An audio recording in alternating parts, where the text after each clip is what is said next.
Hey everyone, tonight we're exploring one of history's most fascinating economic paradoxes, the so-called tribute system between the Han Dynasty and the Xiongnu Confederation. Before we settle in together, take a moment to like this if you enjoy these deep historical explorations and let me know in the comments where you're listening from and what time it is for you. I always find it remarkable how our global community gathers to examine these complex questions together. Now get comfortable, dim those lights. Tonight we're not chasing dramatic battles or heroic conquests. Instead, we're going to examine something much quieter but equally important, the gentle rhythm of economic relationships that developed like morning mist over ancient trade routes spanning the vast Mongolian steppes. Picture, if you will, dawn breaking over endless grasslands in the 3rd century before the Common Era. The air carries the soft sounds of felt being woven in nomadic camps, connecting us to the very fabric of economic relationships that would reshape to civilizations. Here, where the Altai Mountains meet the Ordos Desert, we'll discover how what appeared as submission often masked sophisticated bilateral exchange systems, how seasonal migrations govern not just pastoral life, but diplomatic ceremonies, and how the patient wisdom of nomadic peoples reading with the patterns in grass growth created economic innovations that would echo across centuries. Tonight, we'll explore how the Xiongnu Confederation, emerging under Moorish and around 209 BCE, challenged traditional Chinese concepts of civilization, not through warfare, but through the quiet transformation of tribute into something far more complex, a flowing river of goods, ideas, and cultural exchange that defied simple categorization. We'll examine how Chinese silk and bronze mirrors traveled north while nomadic horses and jade flowed south, creating border worlds where cultures merged and hybrid communities flourished. Let's begin our gentle journey into this world, where economic relationships became the foundation for understanding between vastly different ways of life, where the eternal rhythm of seasons on the steppes governed the patient flow of goods between distant peoples, and where apparent contradictions masked deeper harmonies in the human story of cooperation across cultural boundaries. In the vast expanses of the Mongolian steppes, where morning mist rises gently from endless grasslands and the horizon stretches beyond human comprehension, a profound economic revolution quietly unfolded over 2 millennia ago. The Xiongnu Confederation, emerging from the scattered tribes of the northern steppes in the 3rd century before the Common Era, represented far more than a simple nomadic society. It embodied a sophisticated understanding of wealth, mobility, and survival that would challenge the very foundations of Chinese economic thought and create one of history's most fascinating examples of cross-cultural exchange. The pastoral foundation of Xiongnu society rested upon a fundamental principle that sedentary civilizations struggled to comprehend wealth that moved. Unlike the Chinese, who measured prosperity in stored grain, accumulated silk, and permanent structures, the Xiongnu understood a true security lay in mobility itself. Their herds of horses, sheep, cattle, and goats represented not merely livestock, but a living treasury that could adapt to changing seasons, migrate from drought to abundance, and multiply through careful husbandry. This concept of wealth on the hoof created an economic system of remarkable flexibility and resilience. Archaeological evidence from sites like No in Eula reveals the sophisticated material culture that emerged from this pastoral foundation. The careful arrangement of felt carpets, bronze mirrors, and lacquered vessels in nomadic tombs speaks to a society that valued both mobility and beauty, creating portable luxury that could travel with the seasons. The gentle rhythm of felt making in nomadic camps, where skilled hands compressed wool into warm, waterproof textiles, represented more than mere craft production. It embodied the transformation of pastoral resources into the fundamental building blocks of nomadic civilization. The seasonal migration patterns that governed Xiongnu life created a natural economic calendar that operated on principles entirely different from agricultural societies. Spring brought the movement to fresh pastures where young animals were born and herds expanded. Summer witnessed a gradual progression across the steppes, following the optimal grazing conditions that required intimate knowledge of weather patterns, grass growth, and water sources. Autumn marked the preparation for winter, with the careful selection of protected valleys and the accumulation of resources for the harsh months ahead. Winter itself became a time of consolidation, craft production, and the quiet maintenance of social bonds that would sustain the Confederation through another cycle. Under the leadership of Chanyu, who ruled from 209 to 174 BCE, these scattered pastoral economies were unified into a confederation that spanned from the Altai Mountains to the Ordos Desert. Moda's innovations extended far beyond military organization to encompass economic principles that would define nomadic sedentary relations for centuries. He recognized that the Xiongnu's pastoral wealth could be leveraged not merely for subsistence, but as a foundation for diplomatic and economic power that could rival the settled empires of China. The environmental constraints that shaped nomadic economic behavior created a society uniquely adapted to uncertainty and change. Unlike agricultural communities bound to specific plots of land, the Xiongnu developed economic strategies that embraced mobility as strength.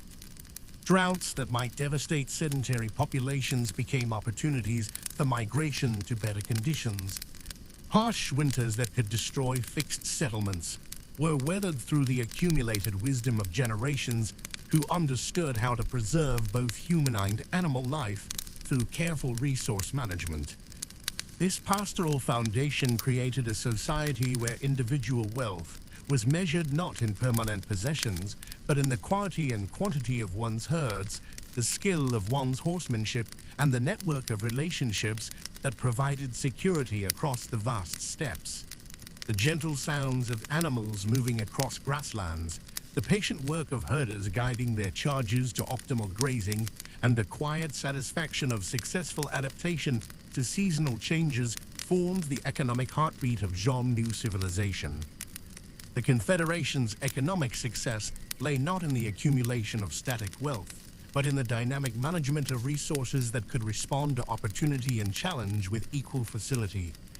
This fundamental difference in economic philosophy would create both the foundation for remarkable prosperity and the source of perpetual tension with the agricultural empire of Han China, setting the stage for one of history's most complex and enduring economic relationships.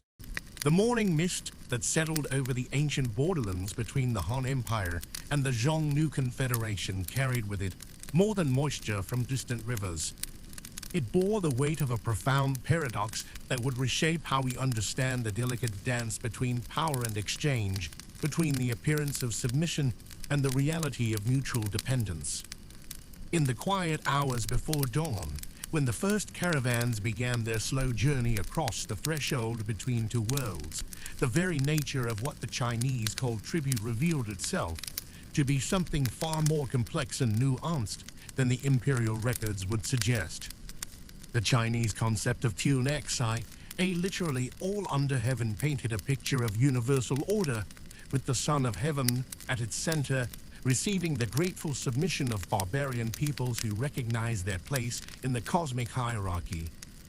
Yet beneath this carefully constructed narrative lay a different truth, one that emerged not from the polished prose of court historians, but from the patient accumulation of archaeological evidence and the quiet testimony of material remains scattered across the steppes. The tribute system, as it developed between the Han Dynasty and the Xiongnu Confederation, was less a symbol of nomadic submission than a sophisticated framework for managing the economic and political realities of two fundamentally different but interdependent civilizations. The transformation began in the bitter aftermath of the Battle of Baideng in 200 BCE, when Emperor Gaozi found himself surrounded by Xiongnu forces under the leadership of Chanyu. The Chinese sources, with their characteristic emphasis on imperial dignity, describe the emperor's escape as a tactical withdrawal, but the subsequent diplomatic arrangements tell a different story. The Ingenuity treaties, literally peace and kinship agreements that emerged from this crisis, established a pattern of exchange that would endure for nearly 2 centuries, creating what appeared to be tribute payments, but functioned as something closer to diplomatic subsidies or trade agreements, wrapped in the ceremonial language of imperial benevolence. Under these carefully negotiated arrangements, the Han court committed to annual payments of silk, grain, wine, and other luxury goods to the Xiongnu, while also providing Chinese princesses as brides to cement the diplomatic relationship. In return, the Xiongnu agreed to maintain peace along the frontier and to recognize, at least ceremonial, the supremacy of the Han Emperor. Yet the very need for such agreements, and their regular renegotiation under successive rulers, revealed the limits of Chinese power and the sophisticated diplomatic capabilities of the nomadic confederation. The ritual aspects of these exchanges created a theater of submission that satisfied Chinese concepts of proper order while providing the Xiongnu with access to goods and technologies that enhanced their own power and prestige. The slow procession of tribute caravans moving northward from the Chinese capital carried not just silk and bronze mirrors, but the tangible recognition of Xiongnu sovereignty over the vast grasslands that stretched beyond the reach of Chinese administration. The careful choreography of diplomatic ceremonies, with their precise protocols for gift-giving and ceremonial acknowledgement, masked a relationship based on mutual necessity rather than hierarchical submission. Archaeological evidence from sites like canoe in Yule reveals the profound impact of these exchanges on Xiongnu society. The elaborate tomb goods discovered in elite burials include not only Chinese silk and lacquerware, but also local adaptations of Chinese artistic motifs, suggesting a process of cultural synthesis rather than simple adoption. The quantity and quality of Chinese goods found in these contexts indicate that the tribute system provided the Xiongnu elite with access to luxury items that enhanced their status and political power within their own society, while also serving as diplomatic tools in their relationships with other nomadic groups. The Chinese sources, particularly Sima Qian's records of the Grand Historium, provide detailed accounts of the negotiations surrounding these tribute agreements, revealing the careful calculations on both sides. The Han court weighed the costs of annual payments against the expense of maintaining large military forces on the frontier, while the Xiongnu leadership balanced the benefits of Chinese goods against the potential loss of autonomy implied by accepting tribute status. The resulting agreements represented compromises that satisfied the essential needs of both parties while maintaining the face-saving formalities required by Chinese political culture. The evolution of these arrangements over time reveals their adaptive nature. Under Emperor Wu, attempts to reduce or eliminate tribute payments lead to renewed warfare and ultimately to even more generous terms for the Xiongnu. The gradual institutionalization of border markets, alongside the formal tribute system, created additional channels for exchange that benefited both societies while reducing the political tensions inherent in the tribute relationship. These markets, operating under carefully negotiated regulations, allowed for more flexible and responsive economic relationships while maintaining the diplomatic framework established by the Ingenuity treaties. The paradox of tribute thus reveals itself as a sophisticated solution to the challenge of managing relationships between fundamentally different forms of political and economic organization. The Chinese, with their emphasis on agricultural surplus and bureaucratic administration, found in the tribute system a way to purchase peace and stability while maintaining the ideological framework that justified imperial rule. The Xiongnu, with their emphasis on mobility and military prowess, discovered in tribute a means of accessing the products of sedentary civilization while preserving their political independence and cultural identity. This delicate balance required constant negotiation and renegotiation, as changes in leadership, environmental conditions, and broader political circumstances challenge the assumptions underlying the tribute relationship. The quiet satisfaction of successful negotiations in border towns, where Chinese officials and Xiongnu representatives met to adjust terms and resolve disputes, testifies to the practical wisdom that guided both sides in maintaining a system that served their mutual interests despite its inherent contradictions.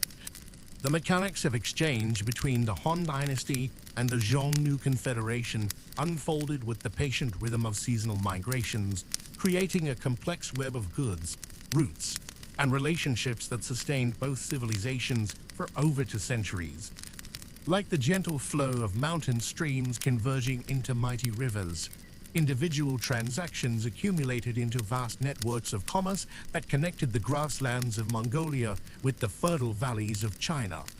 The goods that traveled these ancient routes tell stories of human ingenuity and desire that transcend cultural boundaries. From the Chinese side, silk emerged as the most coveted commodity, its lustrous threads representing not merely luxury, but the very essence of sedentary civilization's refinement. The careful cultivation of silkworms, the patient spinning of patterns, and the intricate weaving of patterns created textiles that seemed to capture moonlight itself. Xiongnu elites draped themselves in these flowing fabrics, transforming the harsh beauty of steppe life with the gentle elegance of Chinese craftsmanship. Alongside silk traveled lacquerware, its deep red and black surfaces gleaming like polished obsidian in the flickering light of nomadic fires. These vessels, created through countless layers of tree sap patiently applied and polished, brought the warmth of Chinese domestic life to the mobile world of the steppes. Bronze mirrors, their surfaces reflecting not just faces, but entire worldviews, carried Chinese cosmological concepts northward, while their intricate decorative patterns spoke of dragons and phoenixes to people more familiar with eagles and wolves. The southward flow of goods revealed the complementary nature of nomadic wealth. Horses formed the backbone of this exchange, their powerful forms representing freedom and mobility that sedentary Chinese could only dream of possessing. These were not merely animals, but carefully bred partners in the nomadic way of life, their bloodlines traced with the same precision that Chinese scholars applied to genealogies. The patient work of nomadic horse breeders, understanding the subtle differences between mares suited for riding and stallions bred for war, created living treasures that Chinese generals valued above gold. Furs and pelts traveled the same routes, carrying the essence of northern winters into the warm courtyards of Chinese palaces. The soft luxury of sable, the protective warmth of wolf pelts, and the decorative beauty of fox fur spoke of a world where survival demanded intimate knowledge of animal behavior and seasonal patterns. These materials, worked with nomadic skill into garments and decorations, brought the wild beauty of the steppes into the refined world of Chinese court life. The rhythm of exchange followed patterns as predictable as the migrations of birds. Spring brought the greatest activity as winter's isolation gave way to the possibility of movement across vast distances. Nomadic herders that from winter rest prepared for the long journey to established meeting points along the frontier. The careful loading of pack animals became a ritual in itself, with silk bales wrapped in protective felt and bronze vessels nestled in soft furs to prevent damage during the swaying journey across uneven terrain. These border markets developed their own unique character, becoming liminal spaces where the rigid hierarchies of both civilizations softened into something more flexible and human. The sound of different languages mingled in the air, like the gentle babbling of streams, while the patient work of translation created bridges between vastly different ways of understanding the world. Chinese merchants, accustomed to the measured pace of urban commerce, learned to appreciate the nomadic approach to negotiation, where relationships mattered more than immediate profit. The establishment of exchange rates required delicate calculation, balancing the Chinese understanding of manufactured goods, value against the nomadic appreciation for living wealth. A fine horse might equal several bolts of silk, but the specific equation depended on factors as variable as the animal's age, training, and bloodline, or the silk's quality, pattern. These negotiations unfolded with the patience of master craftsmen, each party understanding that hasty decisions could damage relationships that had taken generations to build. Seasonal patterns governed not just when exchanges occurred, but what goods were most valued at different times of year. Winter furs commanded premium prices in autumn, while spring brought demand for horses strong enough to carry riders through the campaigning season. The patient accumulation of goods throughout the year, storing silk in felt-lined chests and maintaining horse herds through careful breeding, created a natural rhythm that matched the agricultural cycles of sedentary life with the pastoral patterns of nomadic existence. The human dimension of these exchanges reveals itself in countless small details preserved in archaeological remains and historical records. The careful adaptation of Chinese bronze vessels for nomadic use, with modifications that made them suitable for transport and outdoor life, speaks to the practical wisdom of people who understood that luxury must serve life rather than dominate it. The gradual evolution of artistic styles, as Chinese motifs merged with nomadic sensibilities, created hybrid forms that belonged fully to neither culture yet expressed something essential about human creativity's ability to transcend boundaries. This patient rhythm of exchange, sustained across centuries of political change and cultural transformation, created more than mere economic relationships.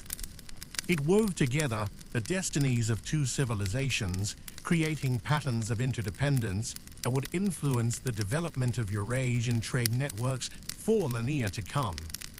The gentle persistence of human needs for both security and beauty, for both practical tools and meaningful ornaments, found expression in these ancient exchanges that connected the grasslands with the cultivated fields in bonds stronger than any political alliance. The border regions between the Han Empire and the Xiongnu Confederation became something far more complex than simple boundary lines drawn on ancient maps. These liminal spaces evolved into vibrant worlds of their own, where the rhythms of two great civilizations merged and transformed in ways that neither Chinese officials nor nomadic leaders had originally envisioned. Picture, if you will, the gentle morning mist rising from the valleys where permanent settlements gradually took root, their inhabitants moving with the practiced ease of people who had learned to navigate between worlds. The establishment of official border markets represented a profound innovation in ancient economic organization. These weren't merely places where goods changed hands, but rather carefully orchestrated spaces where entire ways of life could meet and find common ground. The market at Shanggu, for instance, developed its own seasonal rhythms that synchronized with both the agricultural calendar of Chinese farmers and the migration patterns of nomadic herders. As spring arrived and the grass began to green on the steppes, Xiongnu families would begin their slow journey toward these meeting places, their felt-covered carts loaded with the winter's accumulation of furs and the year's finest horses. The physical layout of these markets reflected the delicate balance of power and mutual need that characterized the entire relationship. Chinese administrators, ever mindful of proper order, established designated areas for different types of goods, while nomadic traders preferred the flexibility to arrange their wares according to the social networks that governed their own commerce. The result was a hybrid arrangement that satisfied both systems, with formal inspection areas for Chinese officials positioned alongside open spaces where nomadic families could maintain their traditional patterns of hospitality and gift exchange. Within these border communities, a remarkable class of cultural brokers emerged. These individuals, often the children of mixed marriages or young people who had spent years as diplomatic hostages, possessed the rare ability to think and speak in the conceptual frameworks of both civilizations. They understood that when a Chinese merchant spoke of quality silk, he was referring not just to the fineness of the weave, but to a complex system of imperial workshops and standardized production methods. Equally, they could explain to Chinese buyers that a nomadic horse trader's assessment of an animal's worth encompassed not just its physical capabilities but its lineage, its behavior in different weather conditions, and its suitability for the specific demands of steppe warfare. The development of these translation skills extended far beyond mere language. A successful broker needed to understand the subtle protocols of Chinese bureaucracy, where the proper presentation of documents and the correct forms of address could determine the success of an entire trading season. Simultaneously, they had to navigate the complex web of kinship obligations and reciprocal relationships that govern nomadic society, where the wrong approach to a tribal elder could close off entire trading networks for years to come. Archaeological evidence from sites like Hangshan and Zhangjiakou reveals the gradual emergence of permanent architecture designed specifically for cross-cultural commerce. These structures combine Chinese construction techniques with nomadic preferences for flexibility and mobility. Buildings featured removable walls that could be adjusted for different seasons, while courtyards were designed to accommodate the felt yurts that many nomadic traders preferred to maintain, even in semi-permanent settlements. The legal frameworks that developed in these border markets represented perhaps the most sophisticated aspect of this cross-cultural economic integration. Chinese law, with its emphasis on written contracts and bureaucratic procedures, had to find accommodation with nomadic customs that relied heavily on oral agreements and personal relationships. The solutions that emerged were remarkably creative, involving the development of hybrid legal procedures that satisfied both systems' requirements for legitimacy and enforceability. Marriage alliances played a crucial role in cementing these border communities. Chinese merchants who established permanent trading relationships often found it advantageous to marry into nomadic families, gaining access to trading networks that extended deep into the steppes. These unions created households that functioned as living bridges between civilizations, where children grew up equally comfortable with Chinese calligraphy and nomadic horsemanship, where the sounds of the Chinese lute might mingle with the haunting melodies of nomadic throat singing. The seasonal rhythms of these border markets created their own cultural calendar. The arrival of spring brought not just the resumption of active trading, but elaborate festivals that combined Chinese administrative ceremonies with nomadic celebrations of the new grass.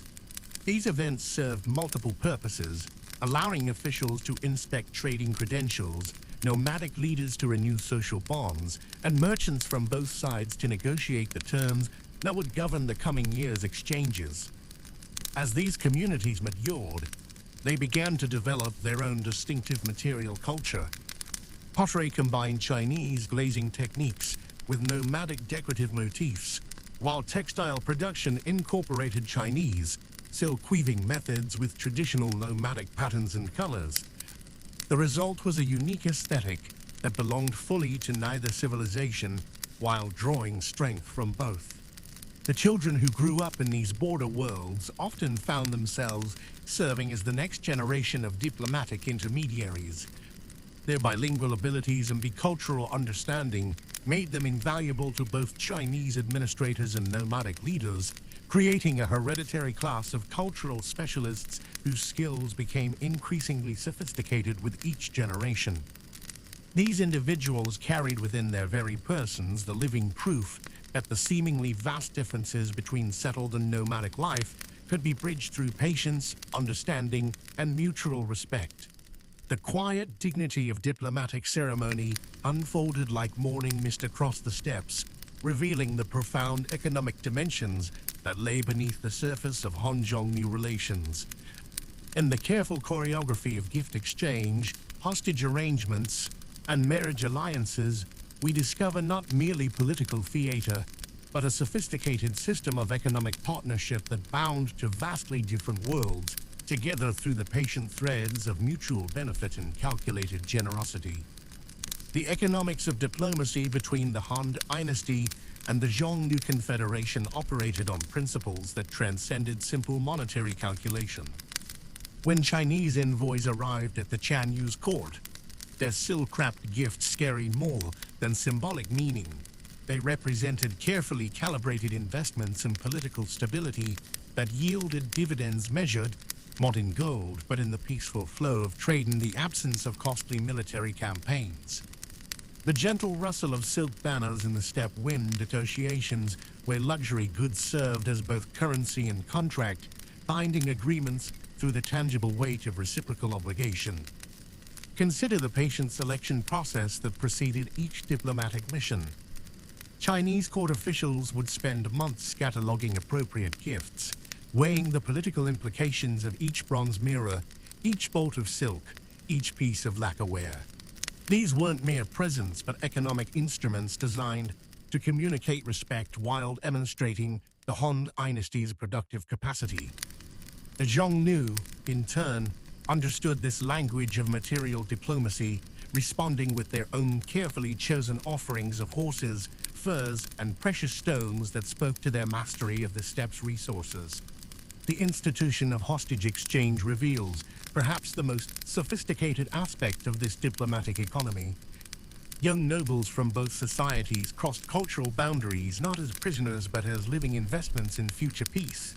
These hostages received education that transformed them into cultural brokers, learning languages, customs, and that proved invaluable in later diplomatic careers.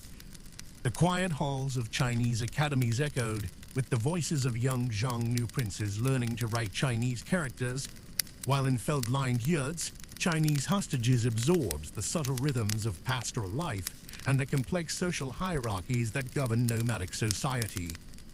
The economic calculations underlying these arrangements were remarkably sophisticated. The cost of maintaining for hostages their food, clothing, education, and entertainment represented a significant investment that both courts undertook willingly because the returns, measured in reduced military expenditure and increased trade security, far exceeded the initial outlay. These young people became living bridges between economic systems, their bilingual skills and bicultural understanding facilitating the smooth flow of goods and information across the vast distances that separated the Chinese heartland from the Mongolian steppes. Marriage alliances added another layer of economic complexity to diplomatic relationships. When Chinese princesses journeyed north to marry Xiongnu leaders, their dowries included not only personal possessions but entire economic systems in miniature. Skilled craftsmen, agricultural specialists, and administrative personnel accompanied these royal brides, creating pockets of Chinese economic practice within nomadic society. The gentle transformation of nomadic courts under this influence can be traced through archaeological evidence, the appearance of Chinese-style buildings, the adoption of Chinese ceremonial practices, and the integration of Chinese luxury goods into nomadic elite culture. The economic impact of these marriage alliances extended far beyond the immediate households involved. Chinese princesses often became advocates for continued peaceful relations, using their influence to promote trade agreements and resolve disputes before they escalated into costly conflicts. Their children, raised in bicultural environments, inherited not only political legitimacy, but also the economic knowledge necessary to navigate both Chinese and nomadic commercial practices. The quiet conversations in royal yurts, where Chinese and Xiongnu languages mingled in discussions of trade routes and tribute terms, shaped economic policies that affected thousands of merchants and herders across the steppes. The cost-benefit analysis of diplomatic gift-giving reveals the sophisticated economic thinking that underlied these relationships. Chinese records meticulously document the value of gifts presented to nomadic leaders, calculating not only immediate costs, but also long-term returns in terms of reduced military expenditure and increased trade revenue. The gentle rhythm of seasonal gift exchanges created predictable economic cycles that both societies could plan around, with Chinese workshops increasing production in anticipation of diplomatic missions and nomadic herders timing their migrations to coincide with border market openings. The patient accumulation of trust through repeated diplomatic interactions created what modern economists might recognize as social capital, intangible assets that facilitated economic cooperation across cultural boundaries. Each successful negotiation, each honored agreement, each peaceful resolution of potential conflicts added to a reservoir of mutual confidence that reduced transaction costs and increased the efficiency of economic exchange. The quiet satisfaction of diplomats who had successfully navigated complex negotiations reflected not only personal achievement, but also the creation of valuable economic infrastructure that would benefit both societies for generations. Yet this diplomatic economy also revealed its own internal contradictions. The very success of peaceful exchange created dependencies that could become vulnerabilities during periods of political instability. When succession crises disrupted established diplomatic relationships, the economic consequences rippled through both societies, affecting not only elite courts, but also the merchants, craftsmen, and herders whose livelihoods depended on continued peaceful cooperation. The gentle melancholy that pervades Chinese accounts of diplomatic breakdown reflects not only political disappointment, but also the recognition of significant economic losses that accompanied the collapse of carefully constructed systems of mutual benefit. The inherent tensions within the tribute system reveal themselves like hairline cracks in ancient bronze, subtle at first but growing more pronounced with time and pressure. What appeared as a stable framework for economic exchange between the Han Dynasty and the Xiongnu Confederation contained within it the seeds of its own periodic disruption, creating a rhythm of cooperation and conflict that would define the northern frontier for generations. The fundamental contradiction lay in the very nature of the relationship itself. The Chinese court, steeped in Confucian ideals of hierarchical order, viewed the tribute system as confirmation of imperial supremacy and barbarian submission. Yet the Xiongnu, with their own sophisticated understanding of power and diplomacy, saw these same exchanges as recognition of their equality and strength. This divergence in interpretation created a persistent undercurrent of misunderstanding that would surface whenever political pressures mounted on either side. Consider the delicate balance required to maintain these relationships across the vast distances of the steppes. A single diplomatic misstep, a delayed caravan, or an overly aggressive border official could unravel months of careful negotiation. The Chinese sources record numerous instances where tribute missions were rejected due to perceived slights in protocol, while archaeological evidence suggests that the Xiongnu occasionally withheld their own participation when Han gifts failed to meet expectations. These disruptions were not mere diplomatic inconveniences, but economic crises that affected thousands of people along the frontier. The role of factional politics within both societies added another layer of complexity to these economic relationships. Within the Han court, competing factions advocated different approaches to nomadic policy. The Confucian scholars generally favored the tribute system as a cost-effective alternative to military officials, often argued for more aggressive policies that would demonstrate imperial strength. These internal debates influenced the generosity of tribute payments and the flexibility of diplomatic protocols, creating uncertainty that nomadic leaders had to navigate carefully. Similarly, within the Xiongnu Confederation, different tribal groups held varying views on the benefits of close relations with China. Some tribes, particularly those closest to the Chinese border, profited enormously from the regular flow of silk, bronze, and other luxury goods.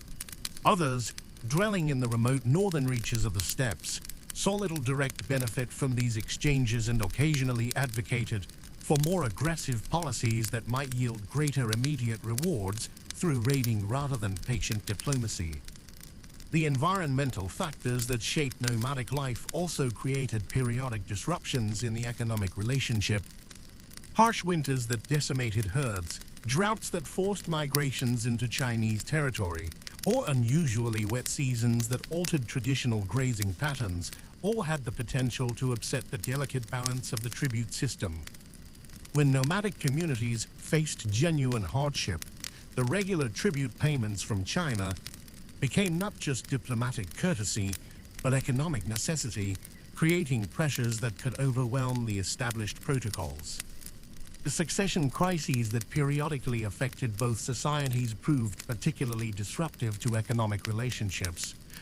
When the Han Dynasty experienced internal turmoil, such as during the brief reign of Wang Mang 923 C, the regular flow of tribute payments could be interrupted or redirected to support internal political struggles. The Xiongnu, dependent on these exchanges for many essential goods, found themselves forced to choose between patience and more aggressive alternatives. Conversely, when the Xiongnu Confederation faced succession disputes, a unified diplomatic front that had made the tribute system possible could fragment into competing claims and conflicting policies. Chinese officials, accustomed to dealing with a single nomadic authority, struggled to adapt to situations where multiple claimants sought recognition and support. The careful balance of gifts and obligations that had sustained the relationship could quickly become a source of conflict when distributed among rival factions. The gradual transformation of both societies over the centuries also created new tensions within the established system. As the Han Dynasty grew more sophisticated in its frontier administration, officials began to question whether the tribute system was truly cost-effective compared to other forms of border control. The development of Chinese military technology and the growth of agricultural settlements in formerly nomadic territories created new possibilities for more direct control over the frontier regions. Meanwhile, the Xiongnu Confederation itself was evolving in response to sustained contact with Chinese civilization. The accumulation of Chinese goods and the adoption of certain Chinese administrative practices created new forms of social stratification within nomadic society. These changes, while often beneficial to nomadic elites, also created new sources of internal tension as traditional patterns of authority and resource distribution were challenged by the influx of foreign unwelcomed ideas. The archaeological record reveals the material consequences of these periodic disruptions. Sites that show evidence of regular Chinese imports suddenly display gaps in the archaeological sequence, suggesting periods when normal trade relationships were interrupted. The quality and quantity of Chinese goods found in nomadic burials varies significantly across different time periods, reflecting the ebb and flow of diplomatic relations and the periodic breakdown of established exchange networks. Yet even in periods of apparent conflict, the underlying economic relationships often persisted through informal channels. Order communities that had developed over generations of peaceful exchange could not simply abandon their cross-cultural connections when official diplomacy failed.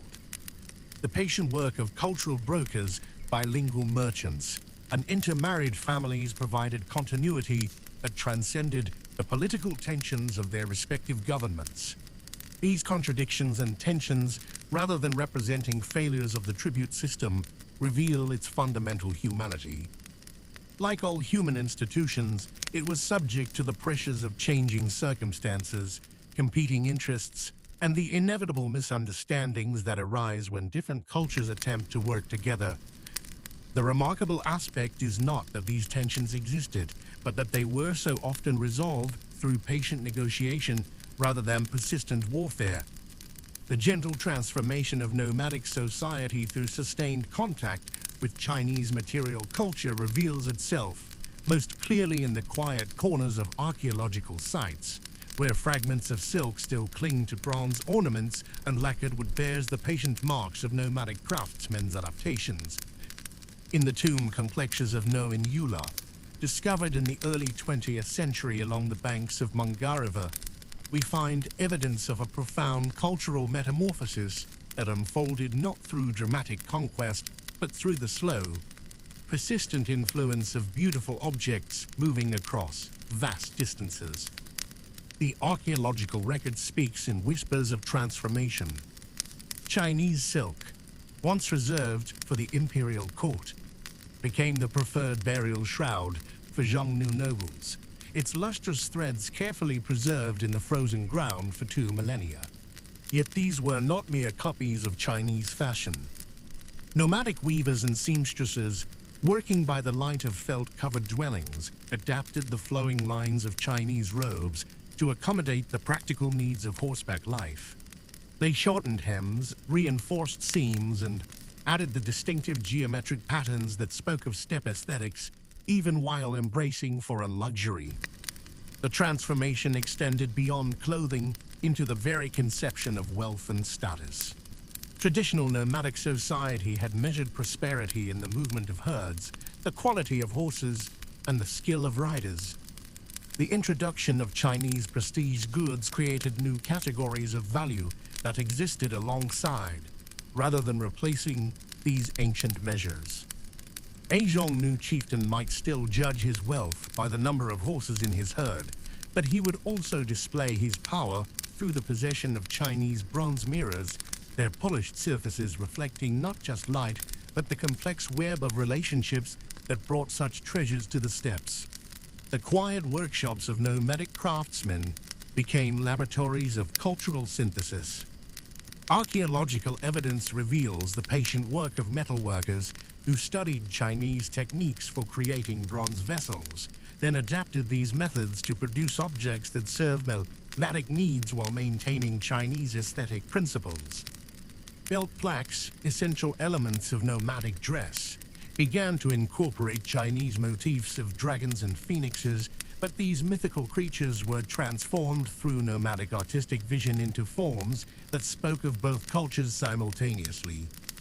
The development of nomadic luxury culture created subtle but profound changes in social organization. The accumulation of Chinese goods required new forms of storage, protection, and display that challenged traditional nomadic mobility. Some archaeological sites reveal the emergence of semi-permanent settlements where valuable objects could be safely kept during seasonal migrations. These proto-urban centers, scattered across the steppes like islands of sedentary life, became focal points for the display of wealth and the negotiation of status within nomadic society. The transformation was not uniform across nomadic society. Elite burial sites reveal a concentration of Chinese goods among the highest-ranking individuals, suggesting that access to foreign luxury became a marker of political power. Yet even ordinary nomadic graves contain Chinese objects, indicating that the flow of goods penetrated deep into steppe society. A simple bronze mirror might accompany a herder to the afterlife, while silk fragments appear in the burials of women whose daily lives were spent tending animals and weaving felt. The patient adaptation of Chinese artistic traditions created new forms of nomadic expression. Felt carpets began to incorporate Chinese cloud patterns and floral motifs, but these were rendered in the bold, geometric style that characterized steppe art. The result was neither purely Chinese nor traditionally nomadic, but something entirely new that spoke to the creative potential of cultural exchange. These hybrid art forms became vehicles for expressing nomadic identity in an increasingly interconnected world. The archaeological record also reveals the development of specialized workshops where Chinese artisans lived among nomadic peoples, teaching their techniques while learning from local traditions. These cultural brokers, working in the quiet spaces between civilizations, created objects that could satisfy both Chinese aesthetic sensibilities and nomadic practical needs. Their workshops became centers of innovation where traditional boundaries between cultures dissolved in the patient work of creation. The transformation of nomadic material culture reflected deeper changes in social values and aspirations. The adoption of Chinese luxury goods required new forms of social organization to manage their production, distribution, and display. Archaeological evidence suggests the emergence of craft specialists within nomadic society, individuals who devoted themselves to working with foreign materials and techniques. This specialization challenged traditional nomadic egalitarianism and contributed to the development of more complex social hierarchies. The influence flowed in both directions as Chinese artisans adapted their techniques to serve nomadic tastes. Archaeological finds revealed Chinese-made objects designed specifically for nomadic use, suggesting that Chinese craftsmen developed deep understanding of steppe culture and preferences. This mutual adaptation created a shared material culture that transcended political boundaries and cultural differences. The quiet revolution in nomadic material culture ultimately contributed to the transformation of the Xiongnu Confederation itself. The accumulation of wealth in the form of Chinese goods created new sources of power and new forms of competition among nomadic elites. The archaeological record suggests that control over trade relationships with China became as important as traditional measures of nomadic leadership, fundamentally altering the nature of political authority on the steppes. As we draw our contemplative journey through the Han Xiongnu tribute economy to its gentle close, we find ourselves standing at the quiet intersection of two great civilizations, where the patient wisdom of centuries whispers through the evening air. The complex tapestry we have woven together reveals not merely an economic system, but a profound meditation on humanity's endless capacity to build bridges across the vast spaces that seem to divide us. The tribute economy, we have discovered, was never truly about submission or dominance, but rather about the delicate art of mutual adaptation. Like skilled weavers working with different threads, the Han Xiongnu Confederation created something entirely new, a system where silken horses, diplomacy and warfare, cultural exchange and political necessity all flowed together in patterns as intricate as the finest tapestries that traveled those ancient truths. In the quiet spaces between cultures, where Chinese officials learned to read the subtle signs of nomadic negotiation and Xiongnu leaders mastered the ceremonial language of the Middle Kingdom, we glimpse the eternal human story of learning to live together. The border markets became more than places of exchange, they were laboratories of understanding, where the patient work of translation not just of languages, but of entire ways of being created new possibilities for human connection. The gentle rhythm of seasonal migrations that governed nomadic life found its echo in the diplomatic cycles that brought tribute missions to Changhan. Spring brought fresh horses and winter furs, summer carried silk and bronze mirrors northward. Autumn witnessed the careful accounting of mutual obligations. These were not merely economic transactions, but the breathing of a vast organism that spanned continents, each exchange a heartbeat in the patient pulse of cross-cultural understanding. As we reflect on the archaeological treasures from No and Eula, those silent witnesses to cultural synthesis, we see how Chinese silk was transformed into nomadic regalia, how bronze mirrors reflected not just faces, but entire worldviews adapting to new realities. The quiet transformation of material culture speaks to deeper changes, the gradual recognition that prosperity flows not from isolation, but from the patient cultivation of relationships across difference. The contradictions we explored, tribute that was really trade, submission that masked sovereignty, barbarians who created sophisticated institutions remind us that human societies, like rivers, find their own courses around obstacles. The apparent paradoxes of the tribute system were not flaws but features, creative solutions to the eternal challenge of how different peoples might live together in peace. Now, as the evening deepens over our contemplation, let us allow these ancient lessons to settle into our consciousness like dust motes finding their rest in still air. The Xiongnu Confederation may have fragmented, the Han Dynasty may have fallen, but the patterns they created together, the patient art of negotiation, the recognition of mutual benefit, the quiet wisdom of adaptive institutions, these continue to flow like underground streams, nourishing human understanding across the centuries. Feel yourself settling into the peaceful rhythm of this ancient wisdom, your breathing naturally synchronizing with the gentle pace of caravans moving across moonlit steppes. The soft sound of felt being woven in nomadic camps mingles with the distant tinkling of bronze ornaments, creating a lullaby of human creativity and cooperation that spans the ages. Allow your mind to rest in the vast grasslands where these exchanges once flourished, where the patient work of building relationships across cultural boundaries created something beautiful and enduring. The cool night air carries the scent of distant campfires and the gentle sound of horses grazing under infinite stars, reminding us that beneath all our differences lies the shared human need for connection, understanding, and peaceful coexistence. In this quiet space of reflection, let the ancient wisdom of the tribute economy guide you into restful sleep, knowing that the patient work of building bridges across difference continues in each generation, as natural and necessary as the changing of seasons, as gentle and persistent as the flow of rivers toward the sea.